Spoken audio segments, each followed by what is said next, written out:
चलिए बच्चों, आज हम शुरू करते हैं अपना गुडविल और नेचर ऑफ वैल्यूएशन। कंटिन्यू करते हैं आगे। लास्ट हमने सीखा था valuation of goodwill as per average profit method. आज हम पास्ट एडजस्टमेंट एवरेज प्रॉफिट की जानने वाले हैं। पास्ट एडजस्टमेंट में हमारे पास एक तो आता है बेटा एबनॉर्मल लॉस, एक आता है एबनॉर्मल गेन।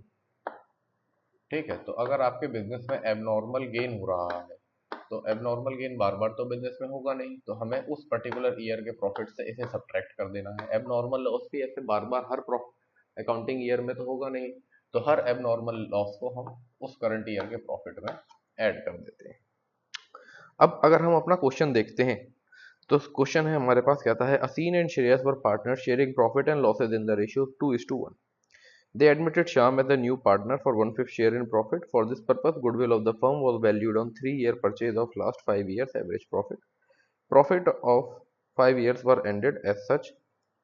2020 में आपको, ये है आपका question number 4 as per T S Grewal हम चल रहे हैं।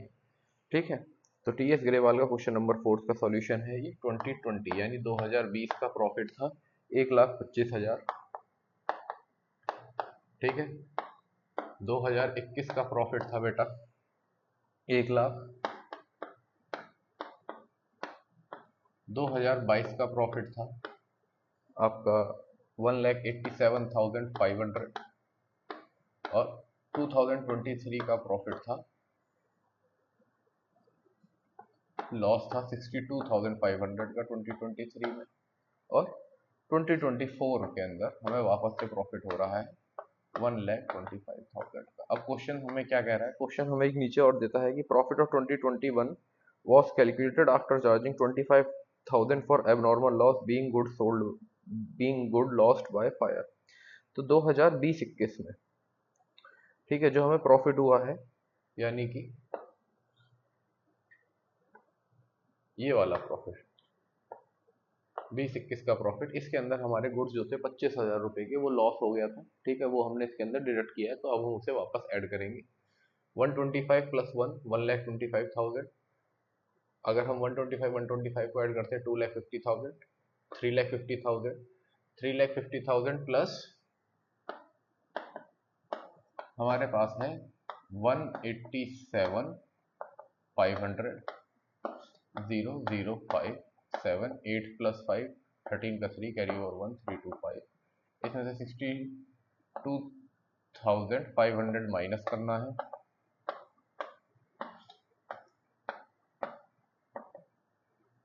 13 में से 6 गया, 4 3 7, और इसके अंदर 25,000 हम जोड़ देंगे। ये हमारा इसका नेट इफेक्ट आया है, सारे प्रॉफिट और लॉसेस का नेट इफेक्ट आया है हमारा 4,75,000। इसके अंदर हम एबनॉर्मल लॉस को ऐड कर देंगे जो कि बन जाएगा हमारा 5 लाख रुपीस।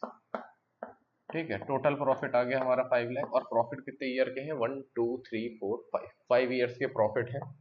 तो 5 लाख रुपीस डिवाइडेड बाय 5, तो हमारा एवरेज प्रॉफिट आ गया 1 लाख रुपीस का।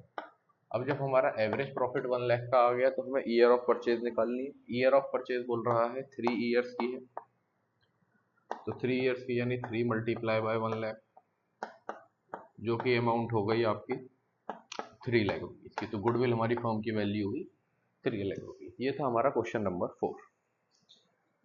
अगर कोई आपको दिक्कत है तो कमेंट सेक्शन में आप बता सकते हैं। फिर अगर हम आगे बात करते हैं तो आगे हमें क्वेश्चन दे रखा है, कह रहा है Madhu and Vidhi are partner sharing profit in the ratio 3:2। They decided to admit Manu as a partner from 1st April 2024 on the following terms. Manu will get 2/5 of the share. Goodwill of the firm valued at 2-year purchase of 3 years. Normal average profit of the firm. Profit for last 3 years पर।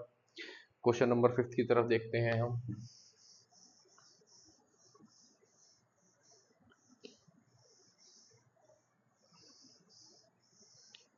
Question number 5 क्या कहता है कि भाई 2024 में यानी 2024 का हमें प्रॉफिट हुआ था कितना? 1 लाख रुपए का। और 1 लाख रुपए के प्रॉफिट में एबनॉर्मल गेन भी था। एबनॉर्मल गेन था कितने का? 12,500 रुपए का। तो एबनॉर्मल गेन माइनस करते हैं, ध्यान रखना बेटा। तो एबनॉर्मल गेन 12,500 माइनस। उसके बाद कह रहा है 2000, सॉरी मैंने आपको गलती से 6th वाला बता दिया। ठीक है, हम बात कर रहे हैं फिफ्थ की। तो 2024 के अंदर 30,000 रुपये का प्रॉफिट है after deducting loss of stock by fire 40,000। Profit 30,000 का था और एबनॉर्मल लॉस हो रहा था हमें 40,000 का, तो एबनॉर्मल लॉस है तो उसे हम ऐड कर देंगे।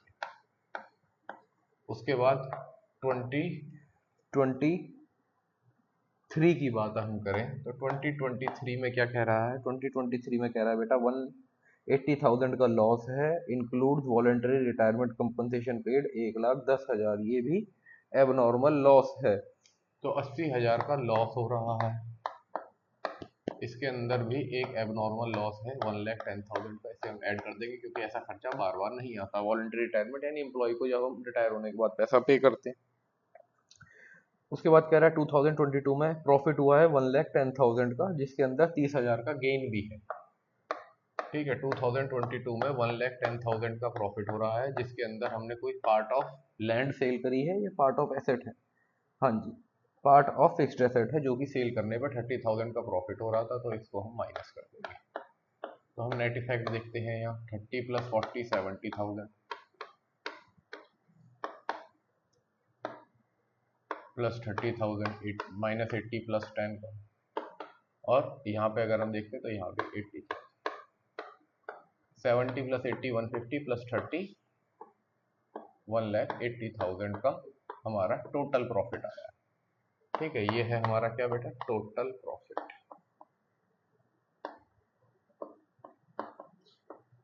इस टोटल प्रॉफिट को अगर हम देखते हैं एवरेज प्रॉफिट निकालने के लिए, तो इसने हमसे बोला है 3 years of average normal profit. तो एवरेज प्रॉफिट निकालने के लिए total profit divided by number of years, यानी नंबर ऑफ ईयर्स 3। तो फॉर्मूला भी लिख देता हूं मैं, total profit divided by number of years. तो इसे हम अगर डिडक्ट करेंगे तो 60,000 आता है। ठीक है, और 2 ईयर परचेज बोल रहा है, तो इस 60,000 की 2 से मल्टीप्लाई कर देंगे, आंसर आ गया 1,20,000। ये ही हमारी गुडविल है फॉर्म की। ठीक है जी, तो ये 2 क्वेश्चन थे, होपफुली आपको एवरेज प्रॉफिट समझ आया होगा। इसके बाद बेटा रिमेनिंग 3 क्वेश्चन है आपके पास, अगर आपको इसका सॉल्यूशन लगता है रिक्वायर्ड है, अगर आपको कॉन्सेप्ट समझ नहीं आया है तो आप मेरे को कमेंट सेक्शन में पिन कर दीजिएगा, उसको हम आगे फर्दर सॉल्व कर लेंगे। ठीक है।